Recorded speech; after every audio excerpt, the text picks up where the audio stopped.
Le film de Thunderbolts a été révélé comme l'un des meilleurs de l'année. Mais le film cache aussi de nombreux secrets intéressants. Par exemple, vers la fin, de nombreuses personnes se transforment en ombres. Et ce détail a un contexte assez sombre, lié à une tragédie réelle. Je vais tout vous expliquer ici. Aujourd'hui dans Charlie et Al, nous allons passer en revue tous les secrets du film. Prêts? Commençons.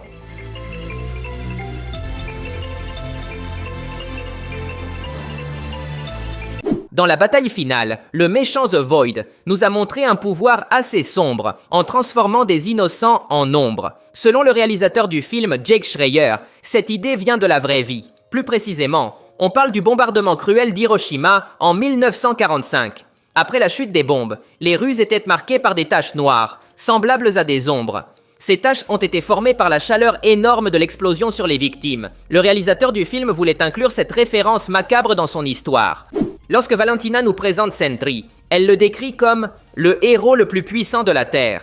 C'est une référence au surnom classique des Avengers, que l'on a vu dans des dizaines de comics et de séries. Ils ont toujours été connus comme « les héros les plus puissants de la Terre ». Au début du film, les protagonistes sont piégés dans une pièce piégée. Pour s'échapper, ils doivent détruire un dispositif sonique. Yelena trouve la source d'énergie du dispositif et veut la désactiver. Mais Walker l'interrompt pour la détruire d'un coup de poing. Ici, Walker dit la phrase « à ta gauche ». C'est une phrase populaire dans le MCU. Captain America l'a dite plusieurs fois lorsqu'il rencontrait Sam Wilson. Quand Bucky sauve l'équipe, on le voit apparaître à moto et portant des lunettes de soleil. C'est une référence claire à Terminator, le film légendaire de James Cameron. En fait, à un moment donné, Bucky recharge un fusil à pompe, de la même manière que le T-800 dans Terminator 2. Le film nous présente l'assistante de Valentina, dont le nom est Mel. Cette femme semble être une adaptation de Melissa Gold, un personnage de bande dessinée assez puissant qui appartenait aux Thunderbolts. Elle est connue sous le nom de Songbird et a le pouvoir de créer des constructions solides avec sa voix. Dans le film, Mel ne montre aucun signe de ses capacités. Cependant, autour de son cou, on peut voir un collier avec un oiseau, ce qui est une référence claire à sa version de bande dessinée. Le film commence par une scène de Yelena combattant des gardes. Si on regarde de près, l'éclairage fait paraître les ombres gigantesques. Cela donne l'impression que Yelena se bat contre des ombres. Cela semble être une prédiction de la fin du film, où la version sombre de Sentry transformera les gens en ombres. Dès le début, l'histoire nous montre que la bataille est contre l'obscurité, et ces ombres représentent les démons intérieurs de chaque personne.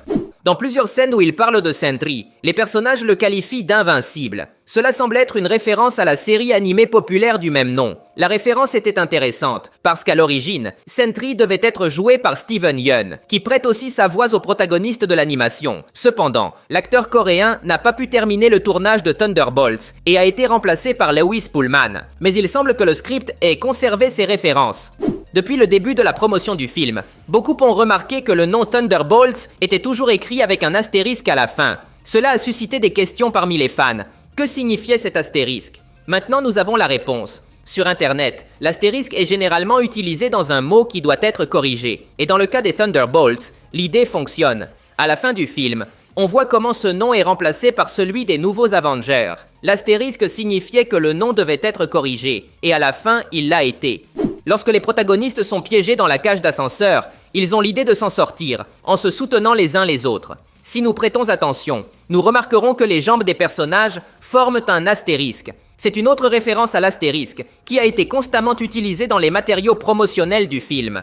De nombreux fans ont remarqué que le costume de Sentry semblait assez artificiel, et même faux, ce qui contraste avec les costumes des autres personnages, qui, eux, paraissent réalistes. Cela a été fait intentionnellement. Dans l'histoire, Valentina a créé Sentry comme un héros artificiel, un produit d'entreprise pour la presse. Donc la production du film a conçu un costume qui reflète cette idée. Sentry, en tant que héros, est vendu comme quelqu'un de coloré, blond et qui représente une perfection artificielle. Lorsque Bucky combat Sentry, on le voit exécuter un mouvement épique. Il laisse tomber le couteau avec une main et le rattrape avec l'autre pour continuer à attaquer. C'est une technique classique qu'il a utilisée contre Steve lorsqu'il était le soldat de l'hiver.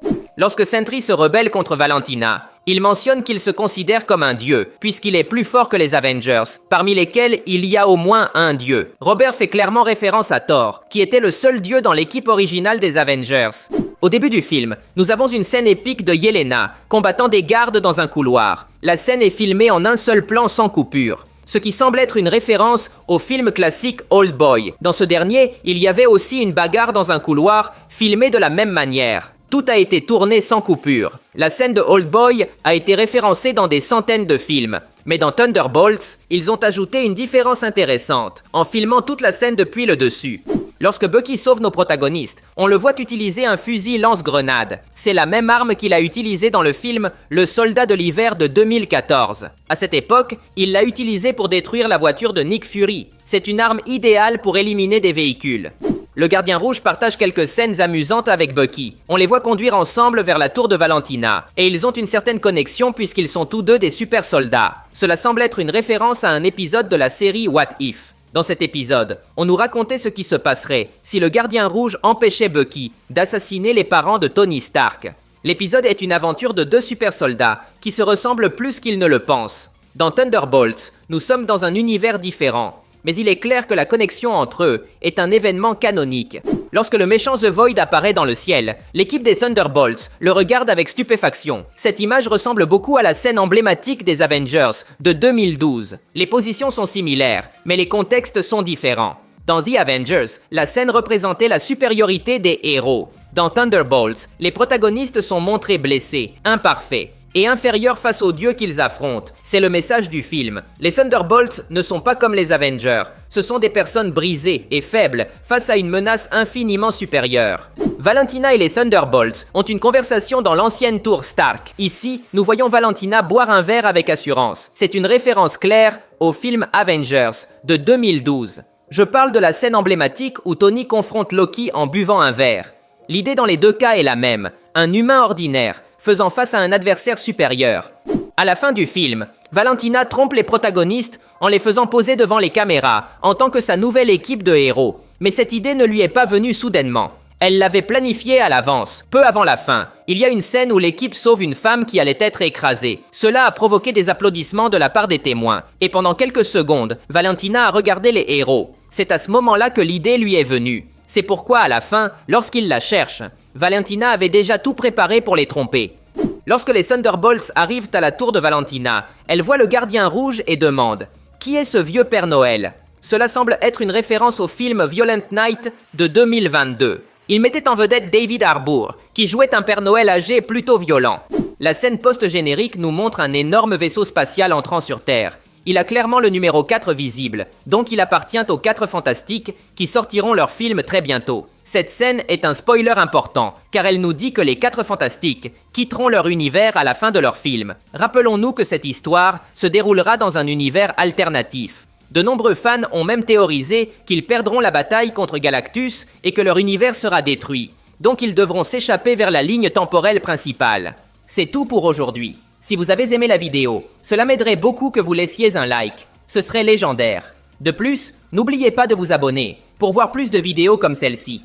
Merci de m'avoir écouté. Je m'appelle Charlie et on se voit dans le futur.